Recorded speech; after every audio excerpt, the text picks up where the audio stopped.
termasuk dosane jenengan sedanten niku senengane cerita Nabi Adam. Nabi Adam mbok critakno dosane, mulane do kualat. Wong nyeritakno bapake kok nyeritakno napa? Dosane. Mulane kata kiai kualat, wong bapake kok diler-ler napa? Dosane. Mulane nak cerita Nabi Adam niki kedah sempurna. Terus niki kula cicil juz tunggal napa wa 'allama Adamal napa? Asma. Pertama kali hubungannya Nabi Adam kalian Allah Subhanahu wa taala ini hubungan mengajarkan nama sesuatu. Jadi sampean jangan pakai teori modern bahwa apa artinya sebuah nama. Nama itu penting sekali. Sekali penamaan itu salah berarti Anda menstatuskan secara salah dan itu berakibat fatal. Jadi semua kesalahan manusia mulai periode syirik mensekutukan Allah itu karena kesalahan menyebut apa? Nama. Ini penting kalau aturaken. Jadi misalnya orang Arab itu ada batu tertentu yang dipahat disebut manat. Manat itu dari kosakata manan, pemberi. Yang satu disebut uzza, sesuatu yang aziz, yang agung. Sehingga akhirnya diperagungkan. Coba kalau misalnya manat dan lata itu ketemu orang Lasem, terus ditanyakan, ini batu apa ini? Dari Purwodadi apa dari Mojokerto? Yang mahat siapa? Ini irungnya ndak pas. Ini matanya kok agak picek. Andekan distatuskan seperti itu, kira-kira disembah apa enggak? Enggak. Iki pas pembuatan ini pate protol terus digenti. Sehingga setiap kemusyrikan itu semua para nabi ngendikan inhiya illa asmaun sammaitumuha antum wa aba'ukum ma anzalallahu biha min sultan. Sebagian ayat ma anzalallahu biha min sultan. Bahwa kesalahan-kesalahan yang kamu timbulkan itu karena kamu kesalahan bikin nama. Makanya status itu penting. Nanti sampean tahu pentingnya yang saya katakan ini. Nanti setelah sampean mati, nanti mesti nyari saya karena kenangan ngaji ini. Ini Mas Atabik itu mas saya, beliau seorang dokter, tapi saya tidak akan bilang dia dokter atau dosen, karena nanti anak cucunya inginnya jadi dosen.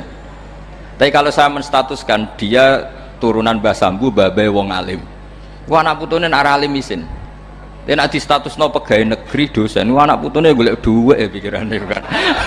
Karena status itu mengilhami, apa status itu? Karena itu yang dikenalkan.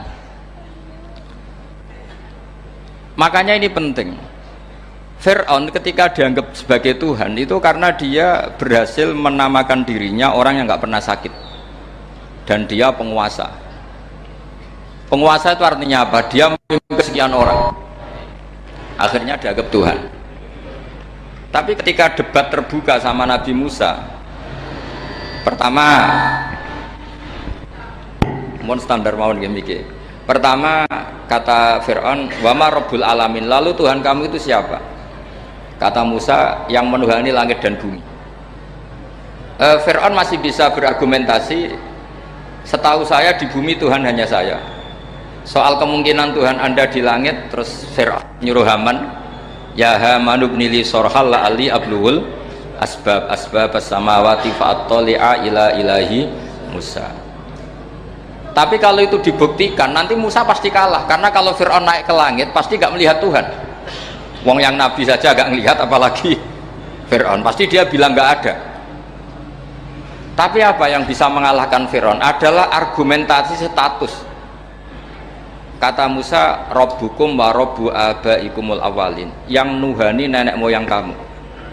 Artinya kalau Fir'aun Tuhan itu berarti Tuhan balita, karena mbah-mbahnya dulu tanpa Tuhan, karena Tuhannya lahir terlambat.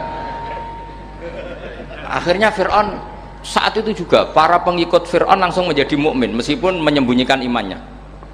Karena kalau Fir'aun Tuhan berarti mbah-mbahnya tidak punya Tuhan, karena Tuhannya baru dilahirkan kemudian. Artinya gini, andaikan Fir'aun distatuskan al-maulud, orang yang dilahirkan, maka tidak akan ada orang yang menuhankan Fir'aun. Atau Fir'aun dibahasakan wujida ba'da alam yakun, dia ada setelah dulu-dulunya tidak ada. Apapun hebatnya Donald Trump, apapun hebatnya Cleopatra, apa Fir'aun, semuanya itu wujidu ba'da alam yakunu. Mereka ada dari tidak ada. Yang seperti ini pasti tidak Tuhan. Makanya Allah mengenalkan manusia itu sederhana supaya tidak pernah jadi Tuhan. Hal ata alal insani khinum minad dahri lam yakun syai'am mazkura. Manusia itu siapa? Ya manusia itu makhluk yang ada dari tidak ada. Dengan status itu nggak mungkin kamu tuhankan. Ini penting saya utarakan. Jadi buah gerakan Allah itu pasti dimulai salah penamaan. Makanya saya kemarin ketika Mbah Mun intaqala ila rafiqil a'la, ketika beliau wafat, saya bilang ke anak-anak Anwar, statuskan Mbah Mun sebagai orang alim allama al-faqih, muridnya Sayyid Alawi, muridnya Mbah Zubair. Sekali Anda menstatuskan beliau orang besar, tepaan santri sing mau luhur kepengin ditiru besar tok. Nah niru besar tok terus ana santri mau ita itu tok ngerasa gede repot. Sama, makanya saya nggak pernah. Sebenarnya saya tahu Mas Atabik ini mas saya itu dosen, saya tahu, tapi saya tidak pernah ngomong dosen. Ngono anak-anak era menjadi wong alim, menjadi dosen malah langsung berarti wong alim, malah celoko mana. Jadi karena salah status itu nanti panjang, akibatnya itu panjang. Makanya saya itu sebetulnya ya risih dikatakan Gus Bak itu orang alim, sebenarnya risih. Tapi saya seneng saja. Sing seneng ben niru alime, sing hasud tak jak kompetisi. Jadi tak nikmati ya. Jadi sing seneng ben niru alime, sing ra seneng ya itu hasud tak jak kompetisi, tak jak maca tafsir. Nak ra mriyang ya. Engko ana paling maca primbon mek terjemah. Ini penting. Jadi itu yang disebut wa'allama adamal asma. Makanya Allah itu mengkritik semua kesalahan manusia dimulai dari salah penamaan. Makanya saya kemarin Pak Pilpres sering bilang, kalau presidennya ini maslahat, kalau enggak ini enggak maslahat. Mana ada kemaslahatan ditentukan hanya oleh seorang presiden? Itu tauhid kita di mana? Memang kita secara syariat harus milih sesuai istihad kita, tapi tidak usah dong menggantungkan kesejahteraan sama seorang makhluk, itu tidak boleh. Secara tauhid nggak boleh. Makanya ini penting sekali. Jadi nggak boleh orang salah nama. Kita tetap memilih presiden, milih kiai, milih siapa saja, tapi tidak boleh menstatuskan manusia sama dengan status Tuhan. Itu bahaya sekali dalam ilmu tauhid. Terus yang ketiga, kenapa nama itu penting? Begini, alam yang dipakai Quran, alam itu nama ya, alam mangkul, semua alam. Wah nanti subuh tak jamin pinter nih, tapi saya tetap mau setengah jam, karena saya tahu sampai subuh pun kira-kira ya tidak pinter, jadi ya setengah jam. Jadi nanti kalau kamu ditanya kenapa tidak pinter, mari Gus Bak mulangi mau setengah jam, punya alasan. Kalau sampai subuh kok gak pinter kan, goblok banget nanti subuh orang pinter kan. Ya nak orang-orang bilang gitu. Lah anak sing ngomongin, oh mesti salah metode, gurune yang salah. Diulang orang pinter-pinter mesti salah sing mulang gitu. Malah repot lagi nanti. Saya beri satu teori bahwa nama itu penting. Rasulullah itu pernah guyon gini, ini guyon betul, ada di hadis sahih, ada di juz 3 di kitab Bukhari. Allah itu kalau ingin bully, Allah itu suka bully, suka goda orang. Kalau ingin bully orang kafir itu menamakan kekasihnya namanya Muhammad. Makanya Nabi pernah guyon, ala ta'jabuna kaifa yasrifu wa anni satma quraisin wa la'nahu. Kenapa Anda nggak pernah berpikir bahwa Allah begitu mencintai saya sampai bikin nama untuk saya itu nama yang membingungkan semua orang kafir. Karena kalau Abu Jahal nyari Muhammad mana, itu kalau kamu tahu bahasa Arab berarti artinya kan orang terpuji mana. Padahal Abu Jahal itu menghindari kata orang terpuji, jadi bingung dia. Muhammad kamu jancuk, coba kamu terjemah, wahai orang terpuji kamu, itu kan kacau semua. Makanya Allah itu suka bully. Jadi kata Nabi Muhammad, kamu tahu betapa Allah itu mencintai saya dan bikin bingung orang-orang yang menghujat saya, karena mereka kalau menghujat saya tetap menamai Muhammad. Itu coba kalau kamu tahu bahasa Arab, maknanya Muhammad orang yang berarti kira-kira kalau Abu Jahal Misa itu jancuk kamu Muhammad, berarti artinya apa? Wahai orang terpuji kamu jancuk. Ini kalimat yang kacau kan.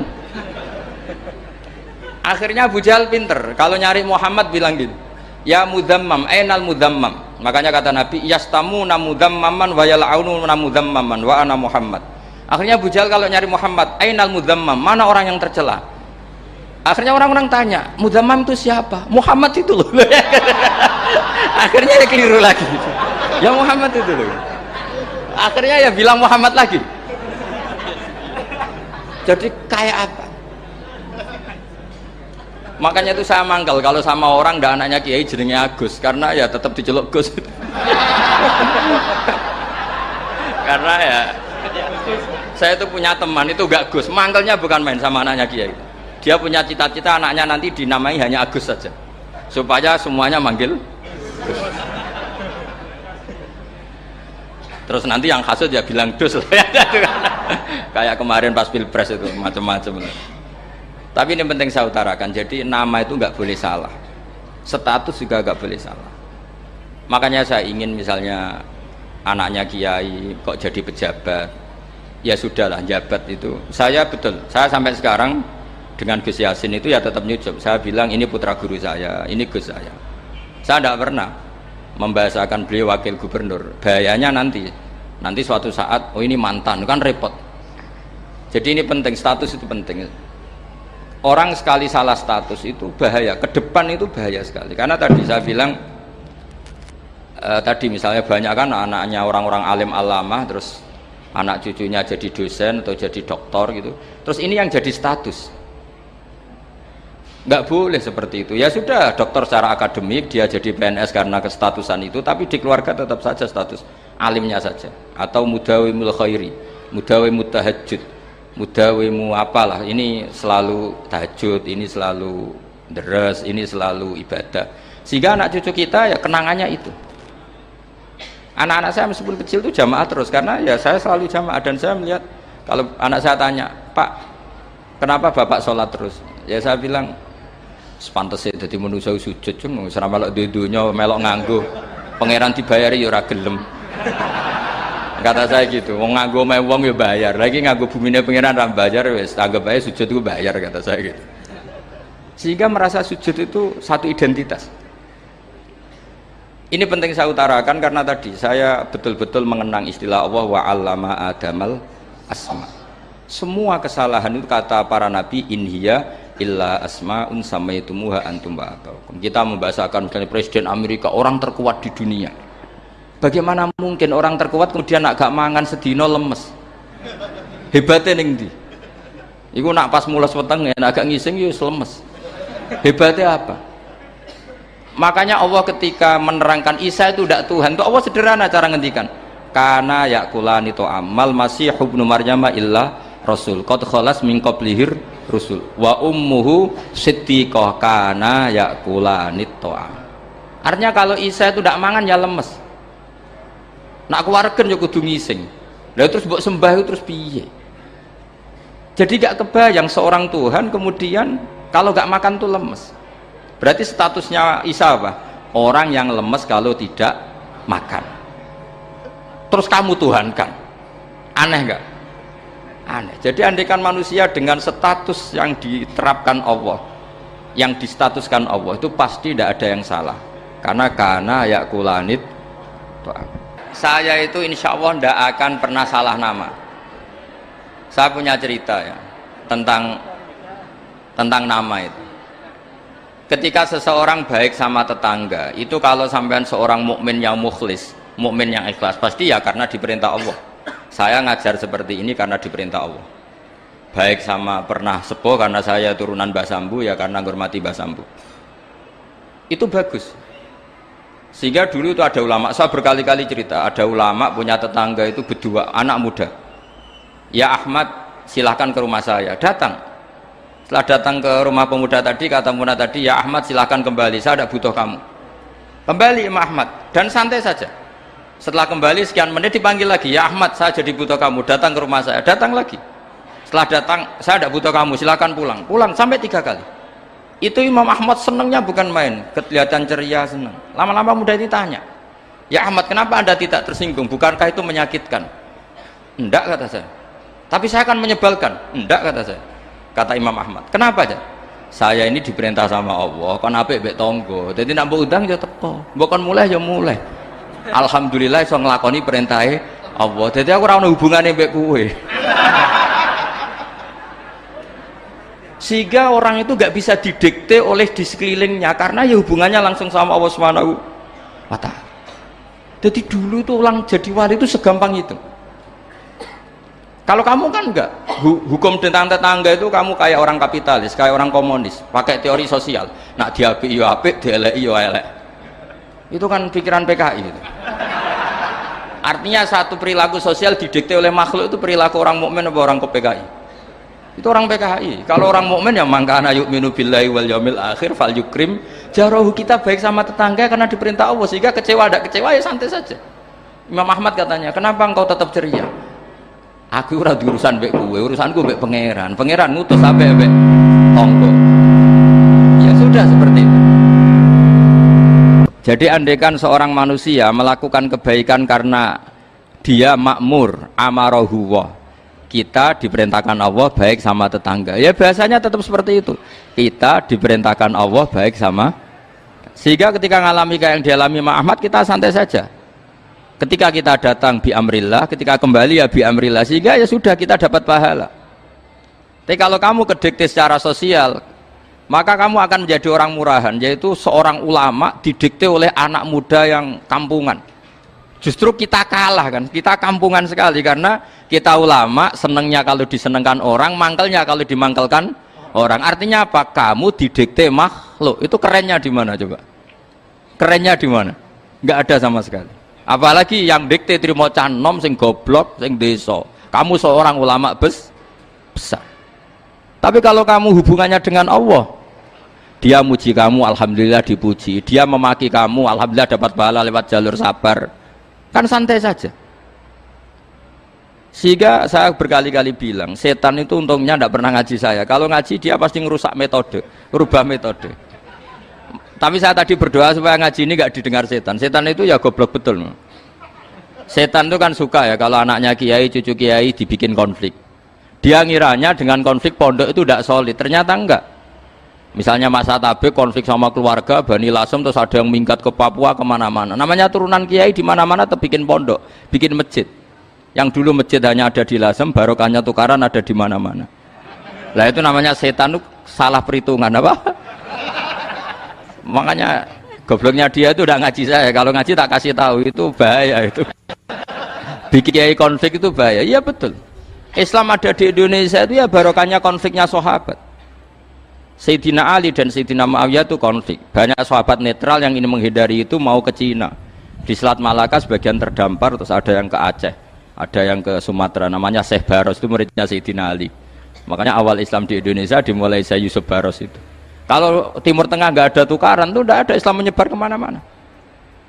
Nah setan ngiranya kalau sahabat tukaran itu nanti kacau. Ternyata enggak, malah Islam menyebar kemana-mana, barokahnya tukaran. Dulu Solo karena konflik ya banyak ulama yang ke Lasem kemana-mana, gara-gara Solo nggak kondusif. Akhirnya kayaknya keduman basambu, keduman macam-macam. Sedungak mawon kiai tukaran terus betul apa-apa. Yang penting ora bacok-bacokan, rasanan-sandetan wis pokoknya rasan-rasanan ringan ya sudah itu bagus. Memang Allah bikin seperti itu. Enggak apa-apa. Kata Allah wala yazaluna mukhtalifina illa man rahima rabbuk. Kata Allah walidzalika khalaqahum. Ikhtilaf itu barokahnya masyaallah. Kalau saya setuju pendapatnya Mas Atabik, saya jadi dosen. Nanti yang ngaji tafsir siapa? Tapi kalau dia setuju saya, dia jadi ahli tafsir, yang jadi PNS siapa? Ya sudah, barokahnya khilaf. Dia jadi PNS ya dapat gaji, tapi gaji itu bisa dihitung. Kalau naik harus tambah prestasi. Kalau saya kiai min haitsu la yahtasib, pasti cepat kaya saya. Karena rezekinya kiai itu tanpa batas. Makanya haji saya itu plus. Saya itu tidak kaya, tapi haji saya haji plus. Masa tapi paling reguler. Karena rezekinya kiai itu min haitsu la yahtasib. Makanya saya pernah disoal sama teman-teman dosen di UI. Bapak kok berani pulang ke Rembang? Kiai itu kan rezekinya agak jelas. Kata saya justru agak jelas itu bagus. Kalau sampean kan konsisten segitu nilainya, kalau saya enggak, kata saya. Jadi tak nikmati saja. Karena saya hamba Allah, bukan hamba negara. Kalau hamba Allah ya gaji Allah. Kalau hamba negara ya negara itu negara sama Allah kayak mana? Oh ya sudah pinter berarti sudah. Jadi jangan pernah kita ini salah nama. Kalau salah nama itu bisa panjang. Makanya ada wali itu kalau dongo itu rontok kriminal, tapi malah pangeran seneng. Sampai dalam riwayat itu innahu yudhikuni al yauma salasa marat. Wali itu bisa menertawakan saya 3 kali. Itu kata Allah. Itu kalau dongo itu agak kriminal, tapi mesti mustajab. Tapi kalau kamu niru sudah ada mustajab, karena ini KW, copy paste.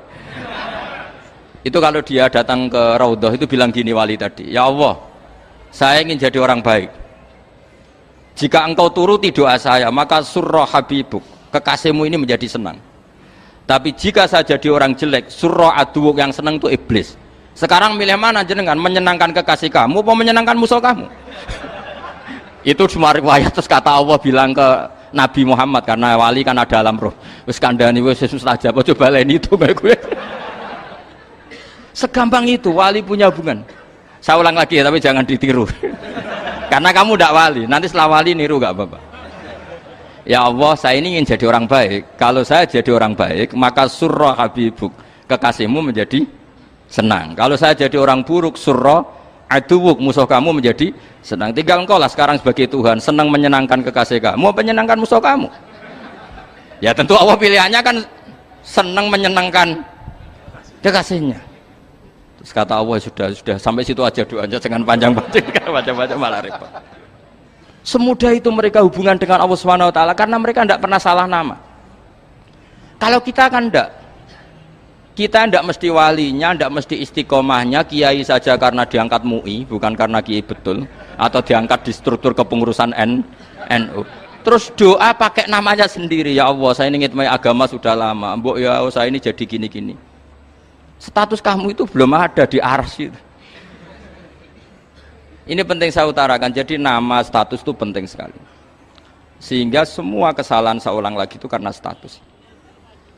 Ini penting saya utarakan karena sekarang itu banyak nama itu disepelekan. Saya itu sering sinau kamus, jadi saya termasuk menekuni tafsir itu diantaranya menekuni kamus. Saya punya kamus banyak, mulai yang dikarang orang setengah kafir, munjid itu kan, kafir tapi setengah. Karena timnya banyak yang muslim juga. Ada yang Verus Abadi, macam-macam.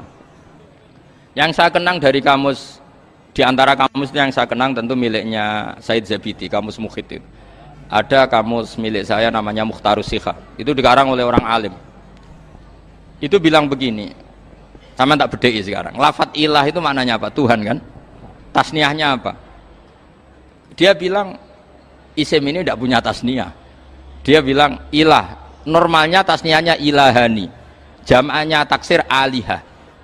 Tapi kata dia nggak boleh, lughat seperti itu nggak boleh, karena kullusmin harus yadullu ala aini musamma. Ilah itu nama tunggal untuk Allah, sehingga karena Allah itu tunggal nggak boleh ada tasniahnya ilahani. Karena kalau ilahani berarti kamu nerjemah apa? Dua Tuhan, berarti kamu nganggap ada Zaidun, ketika Zaid dua kamu bilang Zaidani. Kalau banyak kan nggak pernah ada Tuhan dua atau tiga. Makanya kata pengarangnya itu Abu Bakar Ar-Razi itu kata beliau, wahadal ismu la musanna lahu wala jam'a wa innama jama'uhu wasannauhu, katanya. Isim ini tidak punya tasniah, tidak punya jamak. Tapi kalau orang-orang, katanya, orang-orang itu bilang ini ada jamaknya, ada tasniahnya. Ini penting sekali. Karena kesalahan itu nggak ada. Cara teori Quran itu kesalahan itu tidak ada. Yang ada adalah orang salah. Beda loh ya. Tak wari dadi wong pinter. Makanya ini sampai subuh. Tak wari dadi wong pinter. Saya ulang lagi ya. Kesalahan itu tidak ada. Yang ada itu orang salah. Pernah ada nggak 1 tambah 1 15? Nggak ada kan? Tapi kalau orang salah bilang 15, ada. Pernah nggak putih ini hakikatnya hitam? Nggak pernah kan? Tapi kalau orang salah, misalnya Rabun bilang ini hitam, ada. Sehingga ini penting, ini dalam teori ilmu mantek. Setiap Allah menyalahkan mereka, itu kata Allah, yaquluna bi afwahihim. Mereka itu melafatkan dengan mulut mereka bahwa Tuhan itu 3 misalnya, bahwa Lata Hubal itu Tuhan. Itu kalimat yang keluar dari mulut mereka tapi tidak menunjuk hakikat. Makanya kata Allah, kaburas kalimatan takhruju min afwahihim. Sungguh kalimat itu kalimat kriminal betul yang keluar dari lisan mereka. Karena apa? Normalnya kalimat itu tadullu ala musammahu atau musammaha. Yang namanya kalimat misalnya putih yang menunjuk putih, hitam menunjuk hitam. Nah kalau Tuhan yang menunjuk Allah, Tuhan kok ditunjukkan ke batu? Itu kan kacau. Tuhan kamu siapa? Hubal. Itu batu apa Tuhan? Batu. Tuhan kamu siapa? Yesus. Yesus itu manusia apa Tuhan? Manusia. Makanya kata Allah, kaburos kalimatan takhruju min, mesti tulisannya iyaquluna illa kadiba. Ini penting saya utarakan. Jadi makanya kesalahan itu tidak ada, yang ada itu orang salah. Makanya kata Allah ja'al haqqu wa zahaqal batil. Kalau ada hak pasti batil itu hilang. Tapi orang yang meyakini kebatilan banyak, tapi kebatilan itu tidak ada. Pernah ada enggak 1 tambah 1 15? Enggak pernah ada kan? Tapi kalau orang bilang itu ada. Ini penting saya utarakan. Makanya kamu jangan janggal. Kata Allah ja'al haqqu wa zahaqal batil. Ternyata sekarang kebatilan ada di mana-mana. Barang batil itu enggak pernah ada. Yang ada pelakunya. Misalnya nyon sewu misalnya gini. Zina itu mengenakkan apa enggak? Kata orang yang ahli nafsu mengenakkan. Tapi hakikatnya tidak pernah mengenakkan. Sekarang tanyakan yang pernah melakukan itu, yang terhantui dosa oleh itu. Hakikatnya menyakitkan apa mengenakkan? Menyakitkan. Tapi yang bilang mengenakkan ada, tapi hakikatnya tetap menyakitkan. Nah, semua kesalahan manusia itu dimulai cara membahasakan. Mengambil uang negara korupsi itu kata yang baru keturutan nafsu nih. Enak punya uang banyak, mengenakkan. Tapi kata yang sudah ketangkep, menyakitkan. Nah faktanya korupsi itu dihisap sampai akhirat. Statusnya itu menyakitkan apa mengenakkan? Menyakitkan. Andai kan orang menstatuskan korupsi menyakitkan, maka akan menjauhi korupsi. Makanya semua kesalahan itu dimulai dari salah memberi nama.